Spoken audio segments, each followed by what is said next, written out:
Hello, everybody. Welcome to the last lecture of this mini series. तो guys, इस lecture में हम एक बहुत ही इम्पोर्टेंट ऑपरेशन के बारे में बात करने जा रहे हैं।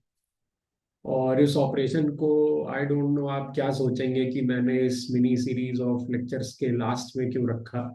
इसको मुझे पहले बताना चाहिए था, क्योंकि अभी आप देखेंगे गाइस कि ये कितना इम्पोर्टेंट है।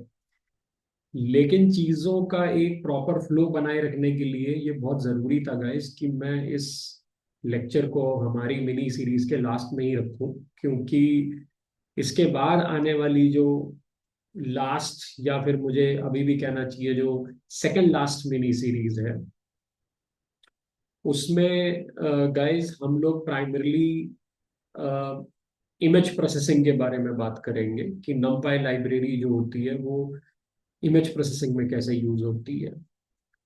और ये गाइस जो लेक्चर अभी हम इसमें जो भी फंक्शन हम डिस्कस करने जा रहे हैं, ये हमारे इमेज प्रोसेसिंग के डिस्कशन को स्पार्क करेगा।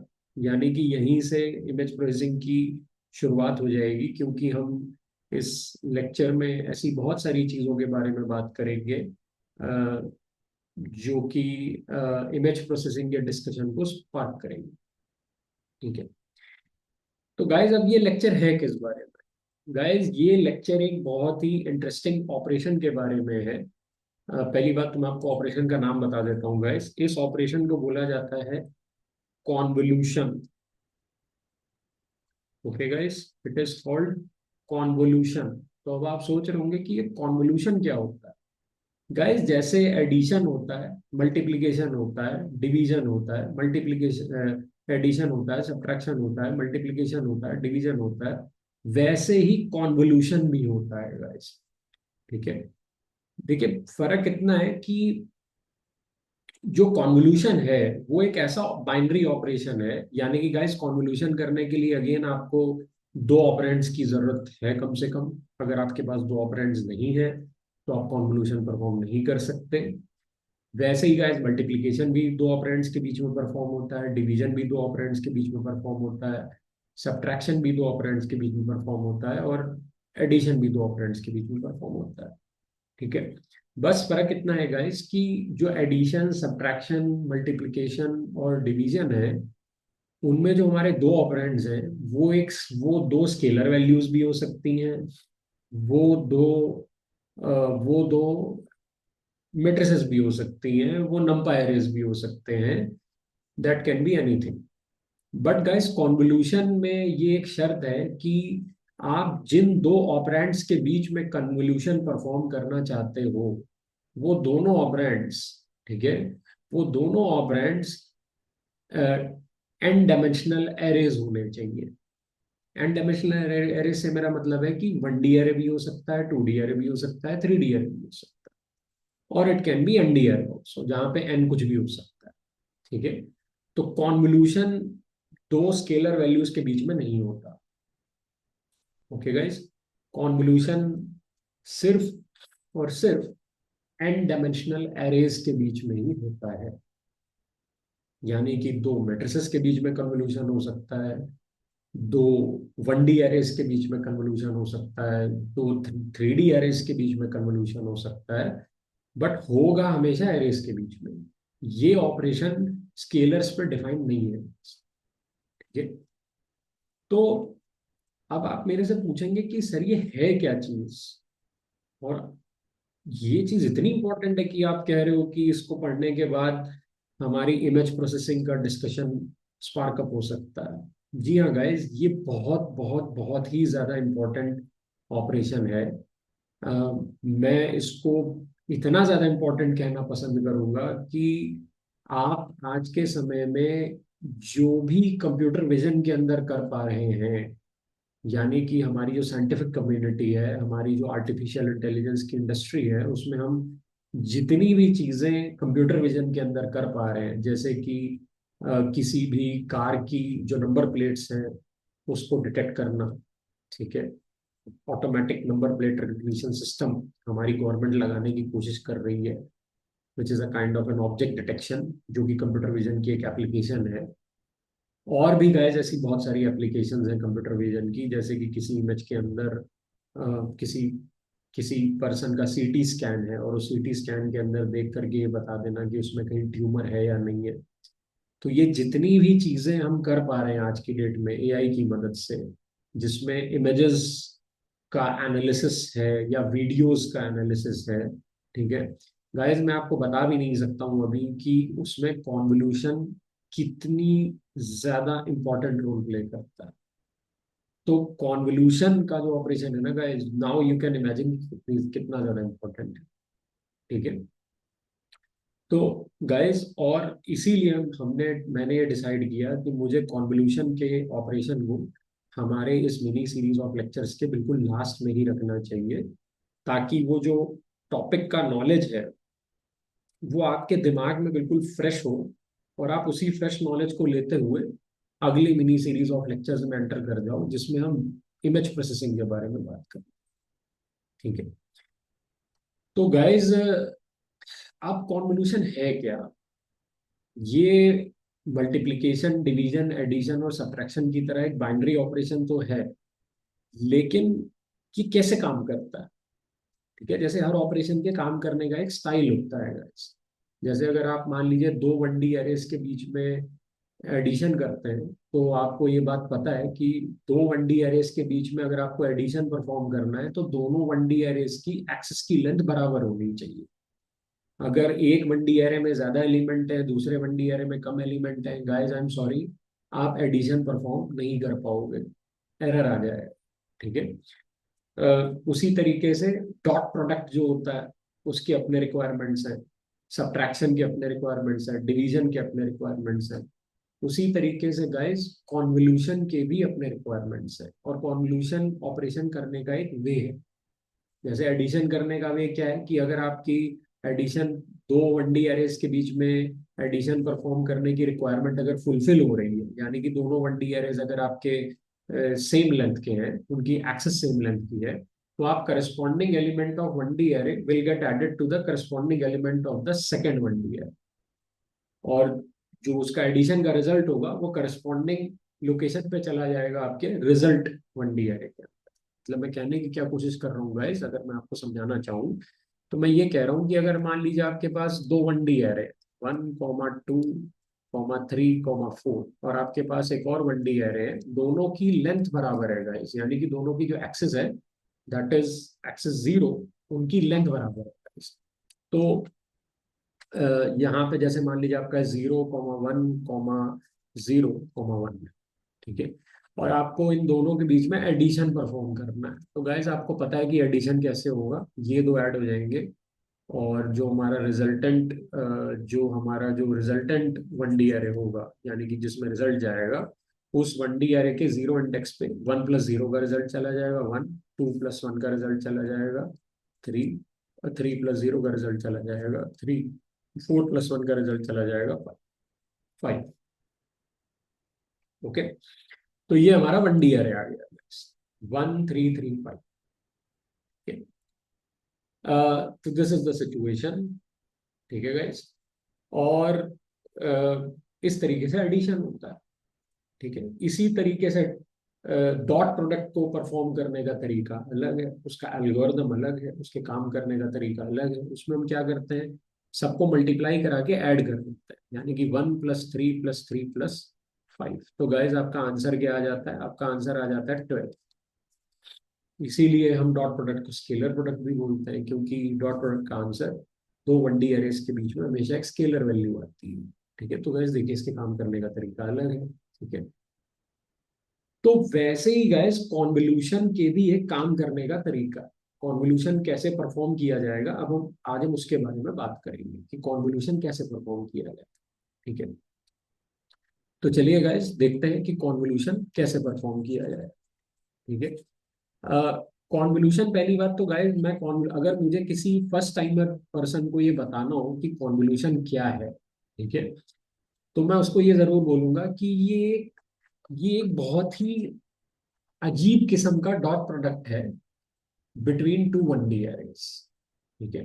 गाइस मैंने आपको ये पहले बोल दिया कि कॉन्वोल्यूशन आप दो 1D एरेस के बीच में भी कर सकते हैं, दो 2D एरेस के बीच में भी कर सकते हैं, दो 3D एरेस के बीच में भी कर सकते हैं। ठीक है। लेकिन अभी गाइस हम जिस लेवल पे कॉन्वोल्यूशन के बारे में बात करने जा रहे हैं, कॉन्वोल्यूशन के ऑपरेशन के बारे में डिस्कस करने जा रहे हैं, वो अभी सिर्फ दो 1D एरेस के बीच में करेंगे। धीरे धीरे हम इस डिस्कशन को 2D एरेस पे भी लेके जाएंगे और 3D एरेस पे भी लेके। तो this is very very important. ठीक है। तो उसके लिए पहले 1D एरे का कॉन्सेप्ट समझ लीजिए। पहले पैसेंजर ट्रेन चला लीजिए, बुलेट ट्रेन बाद में चलाइए। ठीक है। पहले 1D एरे समझ लीजिए, दो 1D एरेस के बीच में कॉन्वोल्यूशन कैसे होता है। और गाइस फिर इसी डिस्कशन को हम आगे कैरी फॉरवर्ड करेंगे इन अवर इमेज प्रोसेसिंग मिनी सीरीज, जिसमें मैं आपको 2D एरेस के बीच में भी कॉन्वोल्यूशन लेकर के बताऊंगा कि 2D एरेस के बीच में कॉन्वोल्यूशन कैसे होता है। ठीक है। अम, और गाइस इसीलिए जो 2D एरेस के बीच में कॉन्वोल्यूशन होता है उसको 2D कन्वोल्यूशन कहा जाता है। जो 3D एरेस के बीच में कॉन्वोल्यूशन होता है उसको 3D कॉन्वोल्यूशन बोला जाता है। ठीक है। इनफैक्ट ये कहना थोड़ा सा गलत होगा कि दो 3D एरेस के बीच में हमेशा आप 3D कॉन्वोल्यूशन ही कर सकते हो। आप गाइस 2D कन्वोल्यूशन भी कर सकते हो, आप 1D कन्वोल्यूशन भी कर सकते हो। ठीक है। ये बहुत इंटरेस्टिंग चीज है कि ऐसा नहीं है कि अगर आप दो 2D एरेस का यूज कर रहे हो कन्वोल्यूशन करने के लिए तो उसे हम 2D कन्वोल्यूशन कह देंगे। ऐसा कोई कंपलसरी नहीं है गाइस, उसकी अपनी एक रिक्वायरमेंट होती है कि कब हम किसी कॉन्वोल्यूशन को 2D कह सकते हैं, कब हम किसी कॉन्वोल्यूशन को 3D कह सकते हैं। ठीक है। तो you can do a 2D convolution between two 3D arrays. आप दो 3D एरेस के बीच में 2D कन्वोल्यूशन भी कर सकते हो, आप दो 2D एरेस के बीच में 1D कन्वोल्यूशन भी कर सकते हो। और ये वही 1D कन्वोल्यूशन है जिसके बारे में हम इस लेक्चर में डिस्कस कर रहे हैं। ठीक है। तो इस लेक्चर में प्राइमरली गाइस हम जो कॉन्वोल्यूशन करने जा रहे हैं दो दो 1D एरेस के बीच में करने जा रहे हैं, और जो हमारा कॉन्वोल्यूशन है वो भी 1D कन्वोल्यूशन। ठीक है। अब गाइस 1D क्यों है वो कॉन्वोल्यूशन, इसके बारे में मैं अभी आपको थोड़ी देर में बताऊँ। ठीक है। So don't worry about that. तो चलिए गाइस एक एग्जांपल लेते हैं कि कॉन्वोल्यूशन परफॉर्म कैसे होता है। ठीक है। कॉन्वोल्यूशन कैसे परफॉर्म होता है।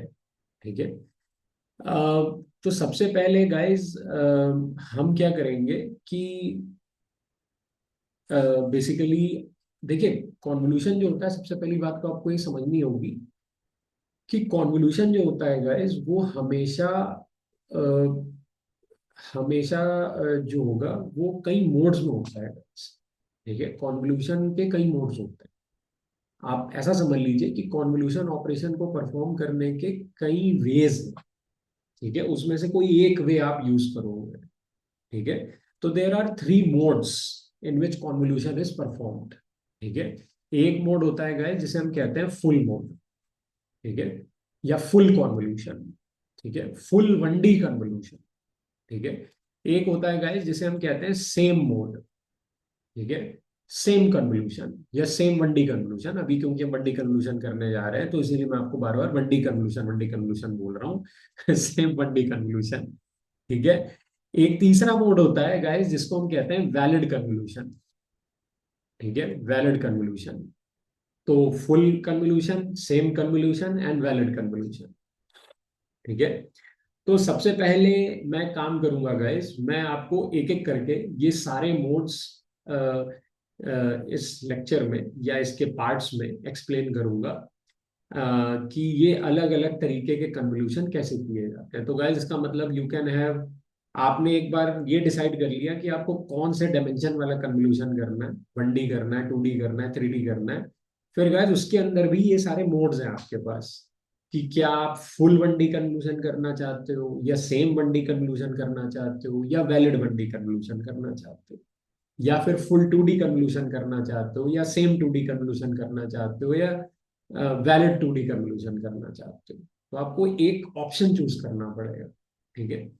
अम, अब गाइज ये सारे ऑप्शंस क्यों हैं, ऐसा क्यों किया जाता है, ये तीन तीन तरीके क्यों हैं कन्वोल्यूशन को परफॉर्म करने के, इसके बारे में डिटेल में हम अपने अपकमिंग सीरीज ऑफ लेक्चर में बात करेंगे। यहाँ मैं इस लेक्चर को जरूरत से ज्यादा बड़ा नहीं करना चाहता। ठीक है। तो लेट्स सी कि कॉन्वोल्यूशन कैसे परफॉर्म होता है। पहली चीज तो ये है गाइस कि देखिए कॉन्वोल्यूशन को परफॉर्म करने के लिए बस एक ही रिक्वायरमेंट फुलफिल होनी चाहिए कि it has to be between between two arrays, ठीक है, ND arrays, N dimensional arrays, ठीक है, दो वन डी के बीच में, one two D one D, यानी कि आपका एक जो एरे है वो टू डी हो सकता है, दूसरा वन डी भी हो सकता है guys। जी हाँ गाइस, ये भी हो सकता है कि एरे आपका एक एरे टू डायमेंशनल है और दूसरा एरे वन डायमेंशनल है, इन दोनों के बीच में भी आप कॉन्वोल्यूशन कर सकते हो, ठीक है। आपके दोनों एरेज वन वन डायमेंशनल है, आपके दोनों एरेज टू डायमेंशनल है, ठीक है। You can have any permutation and combination, ठीक है। और कमाल की बात तो ये है गाइस कि यहाँ पे और कोई स्ट्रिक्ट रिक्वायरमेंट नहीं है, यानी कि आपके जो एरेज के एक्सेस की लेंथ है वो बराबर है या नहीं है फिर भी चलेगा, कोई टेंशन वाली बात नहीं है, ठीक है। ये तो और भी अच्छा है। इसका मतलब इसमें तो इतनी मगजमारी नहीं है, इसमें तो इतनी सारी चीजें हमें याद रखने की जरूरत नहीं है कि अगर दो वेक्टर्स के बीच में डॉट प्रोडक्ट ले रहे हो तो उनके एक्सेस की लेंथ बराबर होनी चाहिए, अगर आप दो नंपायर्स के बीच में कन्वोल्यूशन ले रहे हो तो कुछ भी बराबर नहीं होना चाहिए। ये तो बहुत अच्छी चीज है, अगर हो जाए तो कोई बात नहीं, लेकिन अगर नहीं भी होता है तो no worries. In fact guys most of the cases में नहीं होता, यानी कि जो हमारे दो नंपायर्स होते हैं वो बराबर नहीं होते, ठीक है। So just don't worry about that, ठीक है। तो आप कहिए ये तो बड़ी शानदार चीज है यार, इसमें तो इतना कोई मगजमारी है ही नहीं, बस एक ही चीज का ध्यान रखना है कि जिन दो चीजों के बीच में कन्वोल्यूशन हो रहा है वो एरेज होने चाहिए, और अलग अलग डायमेंशन के भी होंगे तो चलेगा, यानी कि अगर आपका एक टू डी एरे और एक वन डी एरे है फिर भी चलेगा, ठीक है। एंड सोचिए आपके पास कितनी वैरायटी है कि आप कंक्लूजन को तीन मोड्स में कर सकते हो, कंक्लूजन को वन डी भी कर सकते हो, टू डी भी कर सकते हो, थ्री डी भी कर सकते हो, एन डी भी कर सकते हो। This is pretty interesting stuff, right. तो गाइज ये चीज है पहली चीज तो, ठीक है।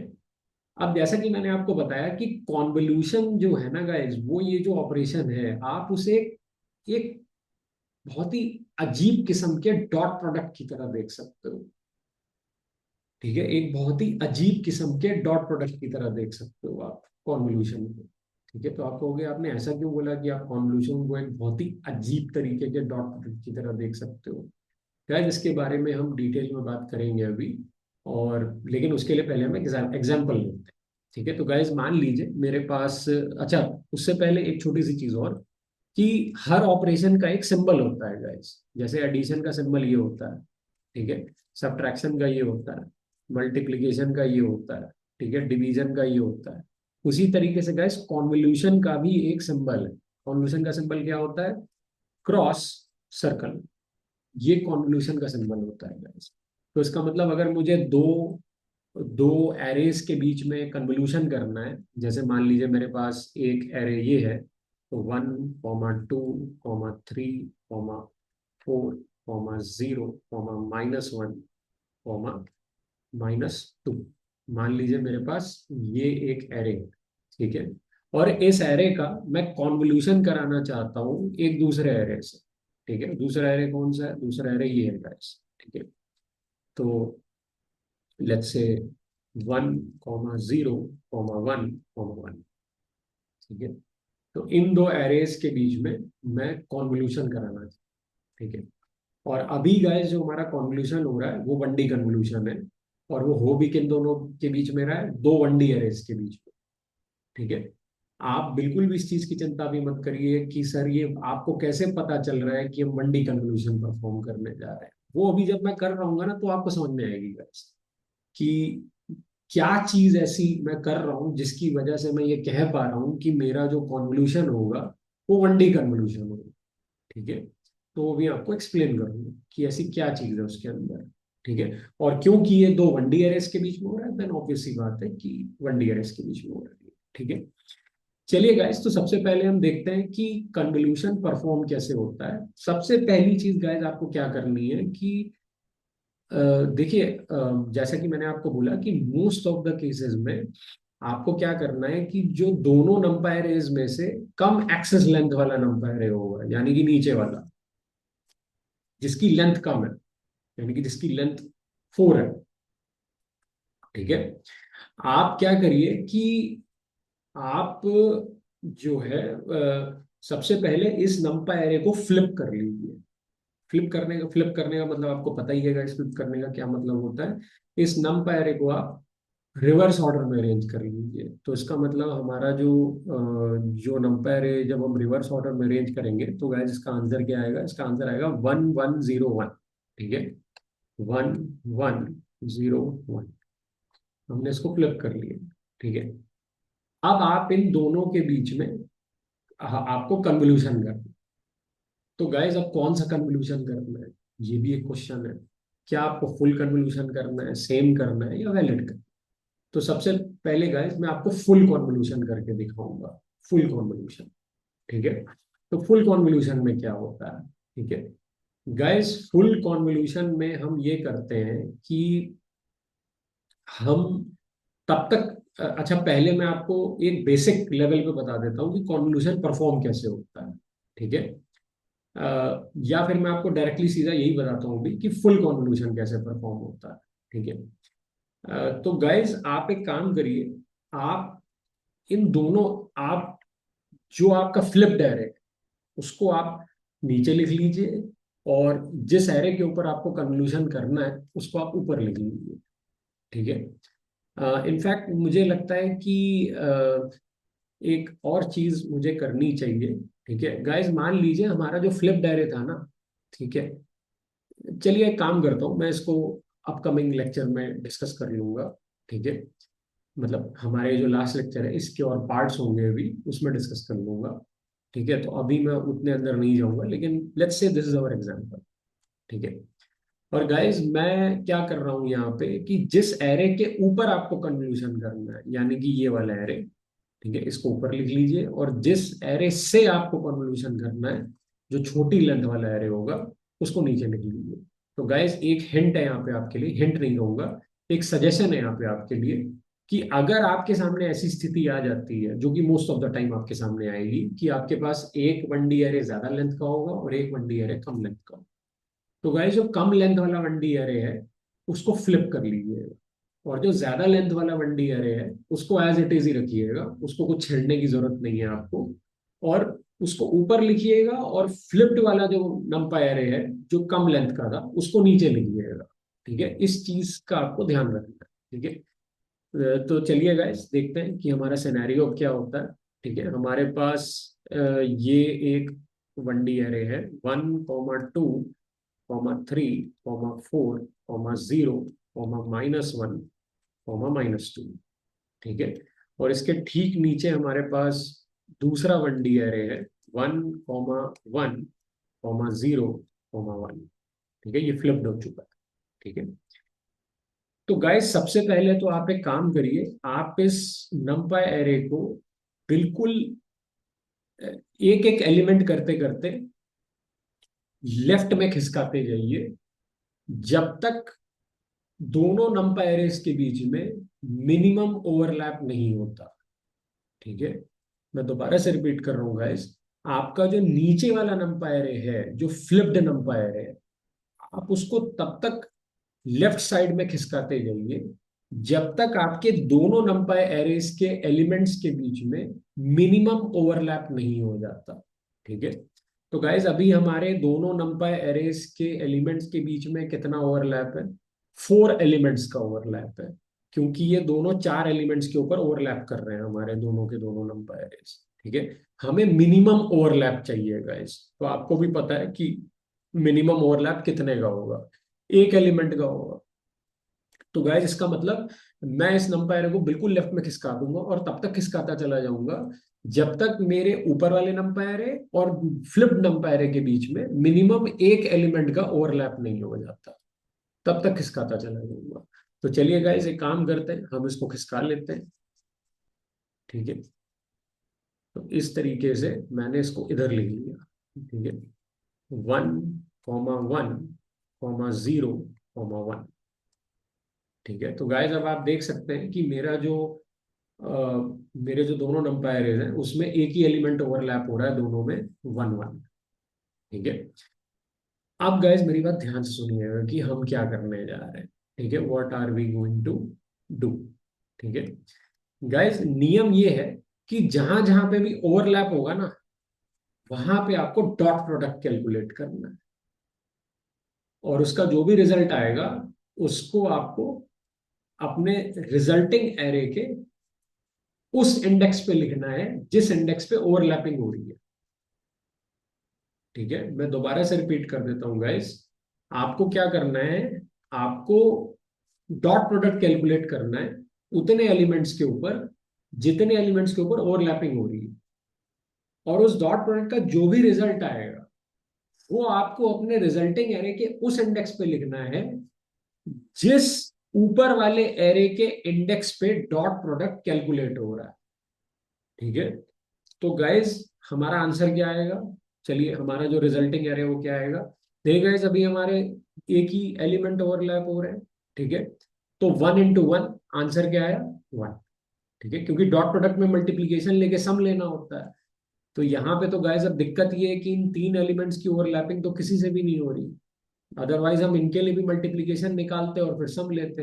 यहाँ पे तो एक ही एलिमेंट से ओवरलैपिंग हो रही है, तो गैस हम एक ही एलिमेंट का आपस में मल्टीप्लीकेशन लेंगे, सम लेने के लिए हमारे पास कुछ है नहीं, तो हमारा 1 into 1 आंसर आ गया। ठीक है, अब गाइज ये जो कैलकुलेशन हो रही है ये हमारे ऊपर वाले एरे के कौन से इंडेक्स पे हो रही है, 0 इंडेक्स पे हो रही है। तो इस कैलकुलेशन का जो रिजल्ट है वो आप अपने रिजल्टिंग एरे के 0 इंडेक्स पे लिख दोगे। ठीक है, तो 1 आ गया गाइज हमारा आंसर, कॉमा। अब गाइस धीरे धीरे हम एक एक एलिमेंट करके इन दोनों हम धीरे धीरे एक एक एलिमेंट करके एक एक एलिमेंट से हम अपना जो नीचे वाला फ्लिप्ड एरे है उसको धीरे धीरे राइट में खिसकाना चालू करेंगे। ठीक है, तो इसका मतलब ये है गाइस कि अब हमारा जो ओवरलैपिंग पोर्शन है वो दो एलिमेंट्स के साथ ओवरलैप करेगा। ठीक है, तो इसका मतलब गाइस अब यहाँ पे क्या हो रहा है, लेट्स जस्ट सी। ठीक है, तो 1 1 0 1, तो गाइज 1 2 और 0 1 ये आपस में ओवरलैप हो रहे हैं। ठीक है, तो अब आप इन दोनों के बीच में डॉट प्रोडक्ट कैलकुलेट कर लीजिए, यानी कि आप ऐसा मान लीजिए कि आपके पास एक 1D एरे है 2 डायमेंशन का, और एक दूसरा 1D एरे है 2 डायमेंशन का, और इन दोनों के बीच में आपको डॉट प्रोडक्ट निकालना है। तो गाइज आंसर क्या आएगा, 0 into 1 that is 0 plus 2 into 1। तो guys 0 into 1 is 0, 2 into 1 is 2, 0 plus 2 is 2। आप यहाँ पे 2 लिख लीजिए। ठीक है, कॉमा, फिर गाइज ओवरलैपिंग होगी। ठीक है, अब आप एक एक आगे खिसकाते जा रहे हो। ठीक है, फिर ओवरलैपिंग होगी। ठीक है, तो गाइज फिर आपकी ओवरलैपिंग होगी, यानी कि 1 1 0 1। ठीक है, फिर ओवरलैपिंग हुई 1 1 0 1। ठीक है, तो गाइज अब आपके तीन एलिमेंट्स ओवरलैप हो रहे हैं। ठीक है, तो 1 into 1 is 1, 0 into 2 is 0, 3 into 1 is 3। तो 1 plus 0 plus 3। ठीक है, 1 plus 0 plus 3, तो गाइज हमारा आंसर आएगा 4। आप यहाँ पे 4 लिख लीजिए। ठीक है, अब गाइज आप इसको फिर आगे खिसका दीजिए। ठीक है, तो फिर आगे खिसका दिया आपने। ठीक है, अब ये पूरे पूरे ओवरलैप हो गए, 1 1 0 1। ठीक है, तो गाइस फिर अब इन चारों के बीच में डॉट प्रोडक्ट होगा, यानी कि जहां जहां ओवरलैपिंग हो रही है वहां डॉट प्रोडक्ट कर लीजिए आप। 1 into 1 is 1, 2 into 1 is 2, 3 into 0 is 0, 4 into 1 is 4। तो 1 plus 2 plus 0 plus 4। ठीक है, 1 plus 2 is 3, 3 plus 4 is 7। तो गैस यहाँ पे हमारा आंसर 7 आ गया। तो अभी तक हमारा जो एरे आ रहा है वो क्या आ रहा है, 1 2 4 7, ये आ रहा है हमारा नंबर है। ठीक है, तो इक्वल टू, नीचे लिख लेता हूं मैं यहाँ पे। ठीक है, 1 2 4 7। ठीक है, अब गाइस ऐसे ही आप आगे खिसकाते जाइए और दूसरे एक्सट्रीम पे चले जाइए जब तक मिनिमम एक एलिमेंट की ओवरलैपिंग नहीं हो जाती। ठीक है, जब तक मिनिमम एक एलिमेंट की ओवरलैपिंग नहीं हो जाती, यानी कि गैस ऐसे ही फिर आप एक एक खिसकाते जाइए, यानी कि 1 1 0 1। ठीक है, फिर ये चार एलिमेंट ओवरलैप हो रहे हैं, 2 into 1 is 2, 3 into 1 is 3, 2 plus 3 is 5, 5 plus 0 is 5, and 5 plus 0 is 5। ठीक है, यानी कि 4 into 0, 0 into 1, ये दोनों 0 हो गए, 3 into 1 is 3, 2 into 1 is 2। तो गैस यहाँ पे हमारा आंसर आ रहा है 5। अब आप इसको दोबारा से आगे शिफ्ट कर लीजिए। ठीक है, दोबारा से आगे शिफ्ट कर लीजिए। तो गैस अब हमारा आंसर क्या आएगा? 1 1 0 1। ठीक है, okay. 3 into 1 is 3, 4 into 1 is 4, 3 plus 4 is 7, 7 plus 0 is 7, 7 plus -1 is 6। तो गाइस ये आ गया 6। फिर अब आप इसको आगे ओवरलैप कर लीजिए। तो गाइस ऐसे ही ये चलता रहेगा। मैं एक बार आपको फाइनल सारी चीजें करके दिखा दूं। 1 1 0 1। ठीक है, अगेन ये चार एलिमेंट ओवरलैप हो रहे हैं। 4 into 1 is 4, 0 into 1 is 0, -1 into 0 is 0, -2 into 1 is -2। तो 4 - 2 is 2। ठीक है, अब गैस ऐसे ही अब ये आप बाहर निकाल देंगे इसको, और तब तक आगे रखेंगे जब तक मिनिमम एक एलिमेंट की ओवरलैपिंग नहीं हो जाती। यानी कि गैस हमारा जो आंसर आएगा वो यहां तक कैलकुलेट होगा। यानी कि ये हो जाएगा 1 1 0 1। ठीक है, अब तीन एलिमेंट्स की ओवरलैपिंग हो रही है गाइस। तो 1 into 0 is 0, -1 into 1 is -1, 0 + -1 is -1, -2 into 0 is 0। तो गाइस हमारा आंसर आएगा -1। ठीक है, फिर आप इसको आगे खिसका दीजिए। ठीक है, 1 1 0 1। ठीक है, फिर आप इसको आगे खिसका दीजिए। ठीक है, तो सॉरी गाइस, 1 1 0 1। अब दो ही एलिमेंट ओवरलैप हो रहे हैं। तो -1 into -1, -2 into -1 into 1, -2 into 1, -2 + -1 is -3। ठीक है, फिर गाइस अब आप आगे खिसका दीजिए। ठीक है, दैट इज फैक्ट।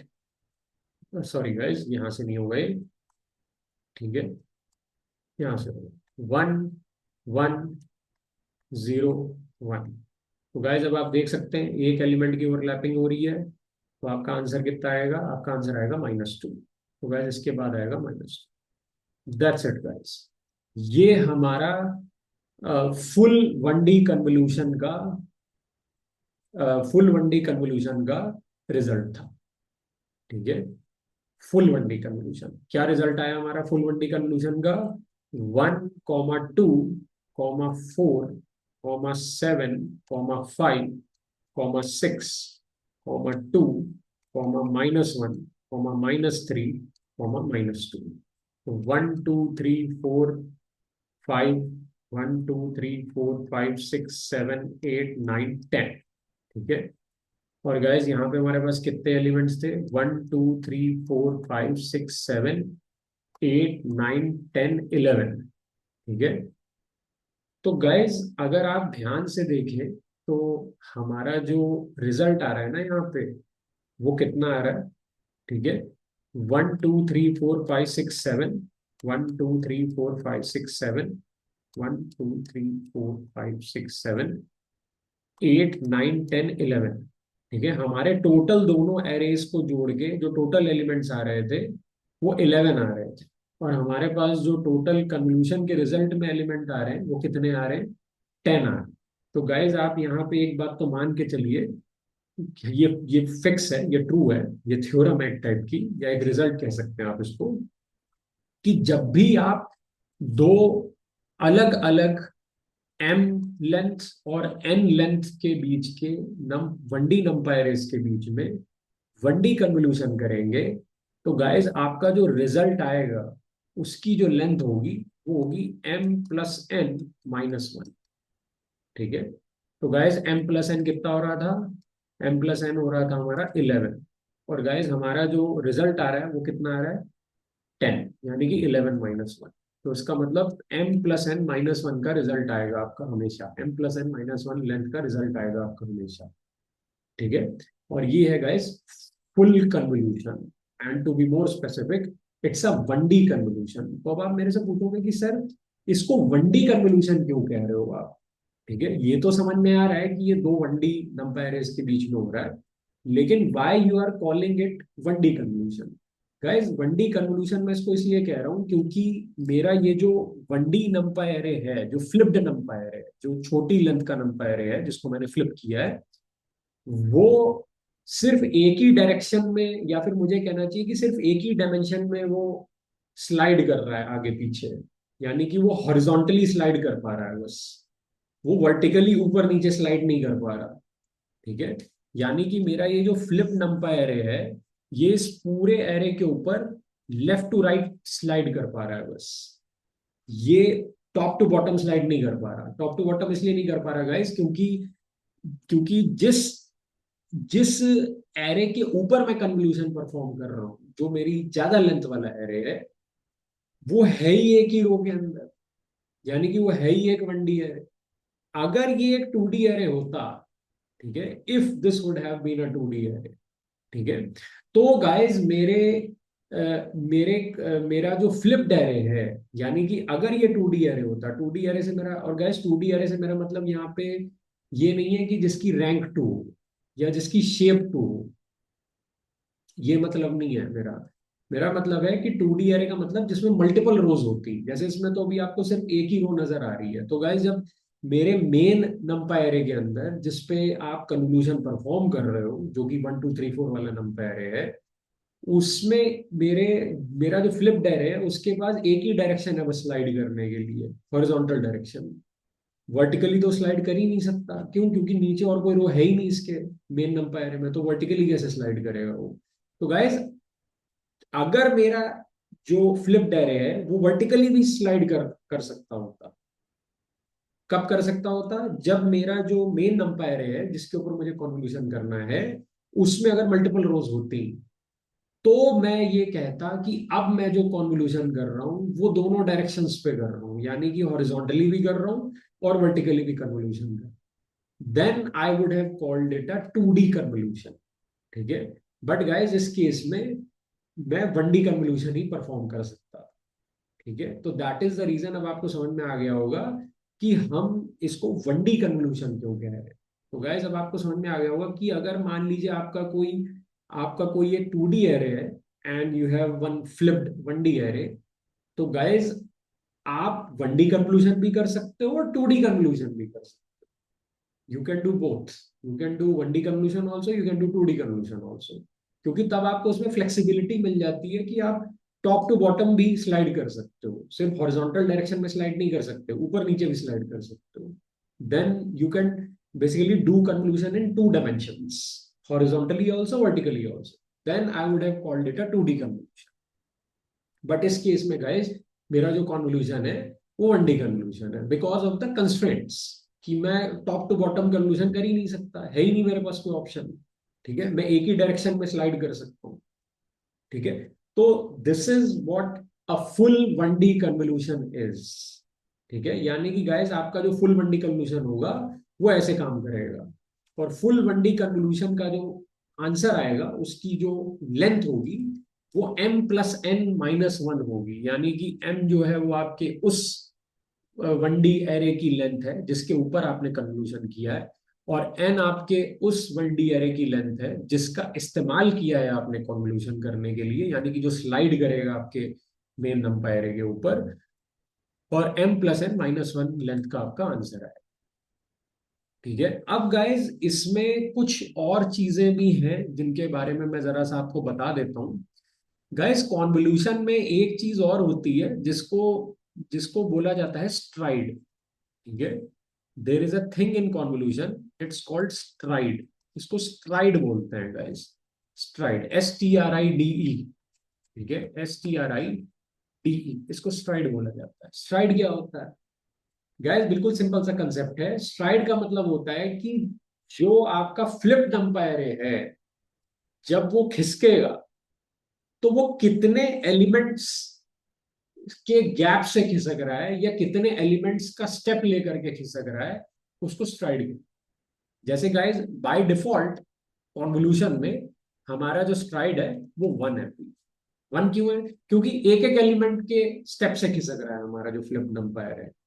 ठीक है, एक एक एलिमेंट से खिसक रहा है ना। जैसे जैसे पहले गाइस क्या था कि अगर आपका मान लीजिए मेन नंपायर है ये है, तो जो फ्लिप नंपायर है था वो था 1 1 0 1, मतलब एक ही एलिमेंट ओवरलैप हो रहा था। और फिर गाइस जब ये आगे खिसका तो एक एलिमेंट के स्टेप से ही खिसका आगे, यानी कि तब आपका जो नीचे वाला जो फ्लिप नंपायर था उसके दो एलिमेंट्स ओवरलैप होने लग गए, यानी कि 1 1 0 1, तब ये दो एलिमेंट्स ओवरलैप होने लग गए। ठीक है। फिर गाइस और आगे खिसका तो एक एलिमेंट से ही खिसका।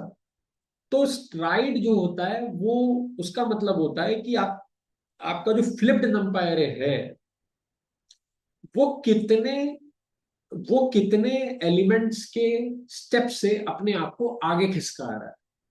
ठीक है, उसको स्ट्राइड कहते हैं। ठीक है।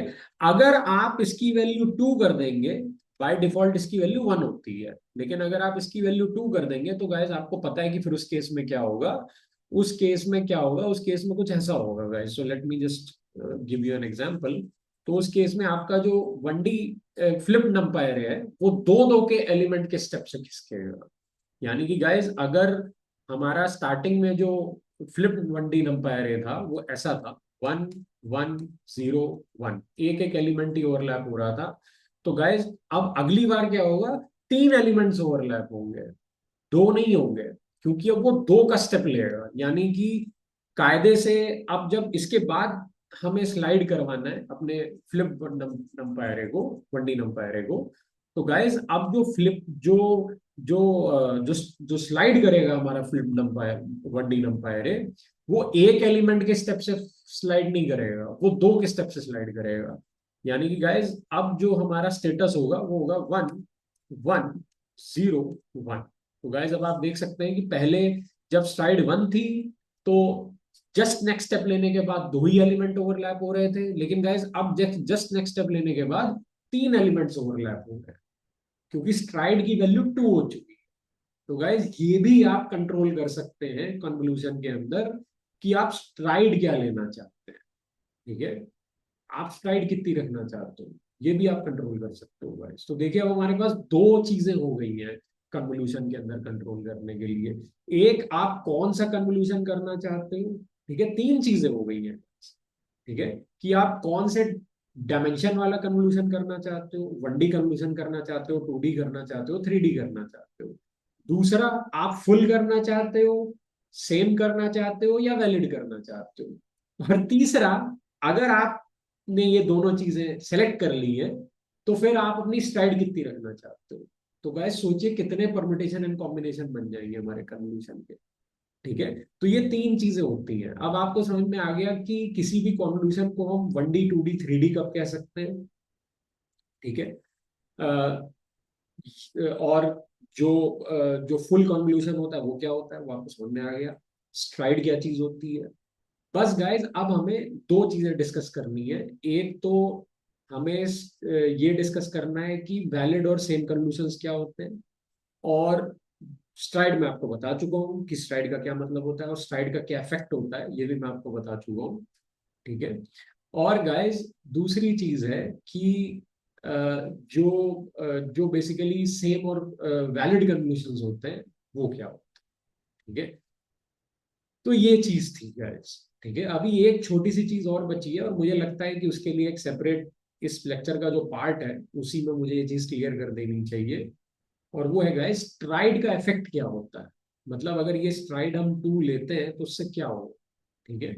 अब गाइस ये मैथमेटिकली तो हमें समझ में आ जाएगा कि क्या होगा, लेकिन अगर आप लिटरली ये समझना चाहते हैं कि इसका सिग्निफिकेंस क्या है, ये एग्जिस्ट ही क्यों करती है इस तरीके की चीज कि हम दो के स्टेप से ले सकते हैं, तीन के स्टेप से ले सकते हैं, इससे होता क्या है। ठीक है, मैथमेटिकली तो हमें समझ में आ गया कि होता क्या है, कि वो उतने एलिमेंट्स का स्टेप ले लेके आगे बढ़ेगा हमारा फ्लिप डायरेक्ट। लेकिन फिर भी इसका सिग्निफिकेंस क्या है, इससे क्या होता है। तो गाइज ये भी कुछ एक बहुत ही इंपॉर्टेंट सवाल है। तो ऐसे बहुत सारे छोटे छोटे सवाल हैं जिनके जवाब मैं आपको इस लेक्चर के और पार्ट्स में दूंगा। ठीक है। या फिर मुझे पार्ट नहीं कहना चाहिए, एक सेपरेट लेक्चर ही बना देता हूँ, उसी में दे दूंगा। ठीक है। आई गेस गाइस आपको ऊपर ऊपर से समझ में आया होगा कि कॉन्वोल्यूशन कैसे काम करता है। ठीक है। और गाइस अभी भी मुझे पता है कि एक बहुत ही इंपॉर्टेंट सवाल का जवाब बचा हुआ है कि ये करते क्यों है हम लोग। जैसे गाइस अगर मैं आपसे पूछूं कि मल्टीप्लीकेशन क्यों किया जाता है, तो अगर आप लेट्स से फॉर एग्जांपल 17 का 17 से मल्टीप्लीकेशन करो, तो आप कैसे करोगे, उसका एक एल्गोरिदम है कि आप कैसे करोगे, ठीक है। लेकिन हम करते क्यों है मल्टीप्लीकेशन, मल्टीप्लीकेशन आया क्यों गाइस, ठीक है। तो गाइस इसका सिंपल आंसर है कि मल्टीप्लीकेशन जो है वो एडिशन के प्रोसेस को फास्ट करने के लिए है, ठीक है। भाई अगर मैं 17 को 17 से मल्टीप्लाई कर रहा हूं तो इसका मतलब क्या है कि मुझे 17 को 17 टाइम्स ऐड करना है और उसके बाद जो आंसर आएगा वो निकालना है मेरे को। लेकिन क्या, जब आप खुद सोचिए कि 17 को अगर आप 17 टाइम्स ऐड करेंगे तो उससे बहुत कम टाइम में आप 17 को 17 से मल्टीप्लाई करके ये बता देंगे कि अगर आप 17 को 17 टाइम्स ऐड करोगे तो आपका आंसर क्या है। तो multiplication is a way to basically make the addition faster. उसका एक पर्पज है कि मल्टीप्लीकेशन इसलिए किया जाता है।